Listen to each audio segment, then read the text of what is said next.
Deep in the southern Ural Mountains, in an area completely inaccessible to Russian civilians, construction continues on and around Mount Yamantau, where rumor has it that a massive underground bunker of some sort is being built. Some have said it's a mining project, others have said it's for nuclear Armageddon, but kept far away from the prying eyes of the public, nobody knows for sure, despite the project running for several decades now. Today, we're going to dive into the mysteries surrounding the Mount Yamantau complex, give you everything we currently know about this elusive Russian facility, and see if we can get to the bottom of this Soviet-era secret.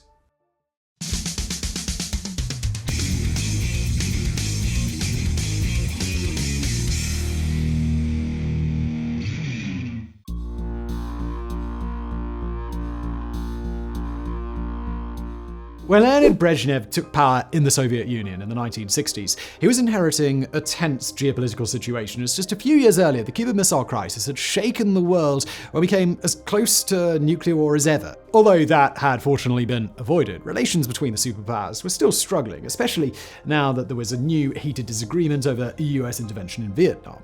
And so the threat of nuclear Armageddon remained as prevalent as ever, and Brezhnev was prepared to take the necessary steps to ensure that if push came to shove, the USSR would not lose the Great Atomic Showdown. So, sometime in the 1970s, a massive construction project began in the South Ural Mountains, centered around Mount Yamantau. Translating to Wicked Mountain in the local Bashkir language, it is the tallest peak in the southern Urals, standing at 1,640 meters or 5,400 feet at its highest point.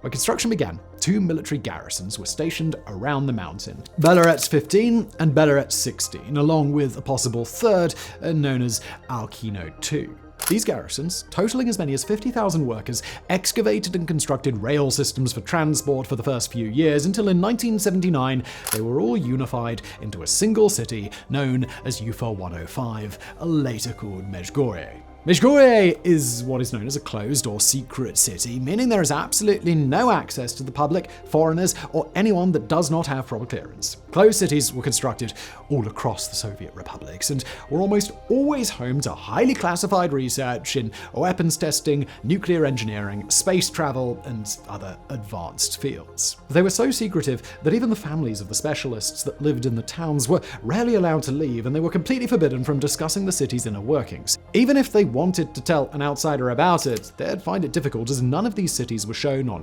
any maps at the time. Now, over the years, the workers continued to excavate inside the mountain, digging through granite and quartz and shipping the stones out through the massive rail network, and the project stayed completely hidden.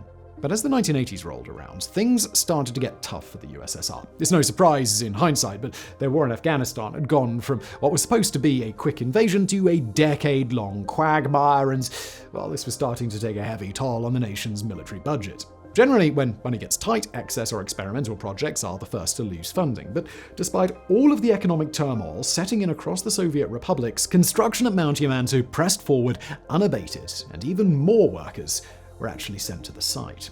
Even after the collapse of the Soviet Union, which would certainly put an end to any unnecessary spending, the workers at Mount Yamantau continued digging around the clock, and by the early 1990s, the population of the local secret city was 73,000. In 1994, a daring Russian journalist named N. Starkov decided that he wanted to get a bit of a peek at the mysterious site, but knowing that he would be denied all access on available roads, he took the path less trodden. After carefully hiking through the thick birch forest surrounding Mezhgorye, he got a glimpse of a massive hole in the ground, surrounded by a huge construction site and even a helicopter landing pad. Writing in the local newspaper, Beloretsky Rabochy, he said, "There was so much iron junk down there, from water mains to rail car wheels. Good Lord, how did it get there? The scale was enormous." But Starkov and his readers weren't the only ones to take notice of such an enormous site, as US satellites started watching the area around the same time, and they were just as confused as anyone else. At the time, the United States and Russia had an interesting relationship, as both were taking mutual steps to increase transparency and de-escalate tensions. This included the US giving Russian officials a tour of the Cheyenne Mountain complex in Colorado, and each side disclosing exact numbers and types of nuclear weapons. Along with this, Russia was in possession of thousands of old Soviet nukes that needed to be disposed of, and the United States agreed to help by sending money for the dismantling process, since Russia had no spare money in their budget for such an undertaking. However, Part of the agreement to receive US aid was that Russia would only spend the rest of their budget on purely defensive, minimal military expenditures, and the Mount Yamantau complex seemed to be in direct contradiction to that agreement. As stated by a perplexed Pentagon official at the time, the toughest question we can get from Congress when we ask them for funds to help disarm and dismantle the Russian strategic arsenal is why are they using their meager rubles to build such a thing as Yamantau Mountain? And that really is a great question. When their wallets were empty and their debt was as high as ever, why was the Russian military so intent on finishing what they started in the Ural Mountains? Well, let's jump into some of the theories, shall we?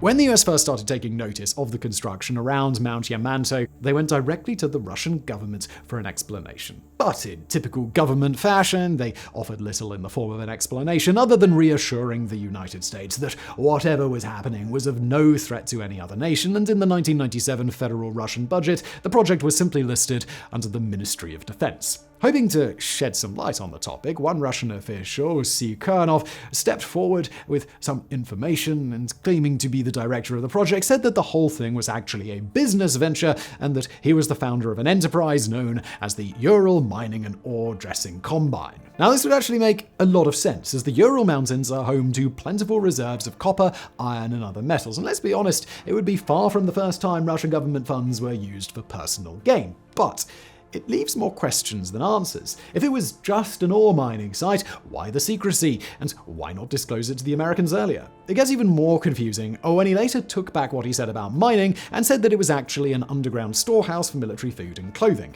Safe to say, he was lying about something. Russian media outlets began to speculate that this mining company was a front for a nuclear waste disposal site, albeit without any evidence, and pretty soon the locals were up in arms, sending in letters demanding an explanation and the removal of any dangerous material. And their fears were not unfounded, as this would also be far from the first time Russia stored nuclear waste material in a dangerous location next to a population center. For an example of this, look no further than Lake Karachay, which is so radioactive due to nuclear waste dumping that a human will receive a lethal dose of radiation if they stand near its shores for less than an hour. Adding to the mess, another Russian official stepped forward and confirmed everyone's suspicions. He claimed that the site was indeed a bunker for Russian officials to escape to in the event of a nuclear war. According to globalsecurity.org, this official's name was MZ Shakharov, and he was a former communist figure in the local government. Because this is a topic with a ton of speculation and misinformation online, we decided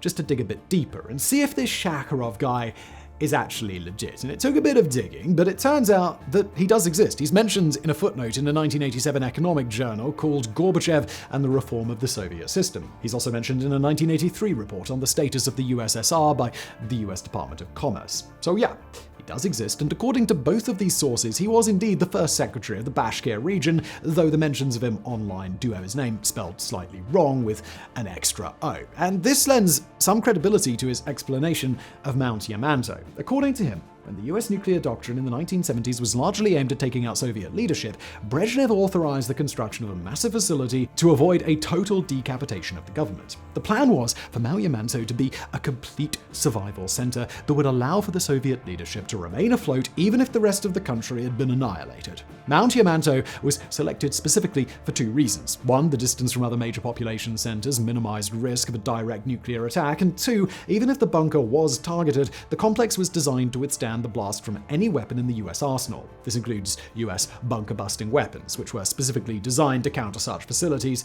but simply aren't strong enough to pound through an entire mountain. Perhaps this is what Vladimir Putin was alluding to in a 2020 press conference when he stated that Russian nuclear command and control will remain entirely functional even in the event of a nuclear attack. According to one intelligence report, the facility has been constructed with 3,000 feet of mountain as a ceiling, though this did cause major issues with the bunker's radio communications. To get around this, radio equipment has been placed outside the mountain with the communication lines drilled through the rock. This rather fragile communication network indicates the facility might not be intended as a complete command and control center, but rather a somewhat luxurious hideout for the Russian elite if everything goes south.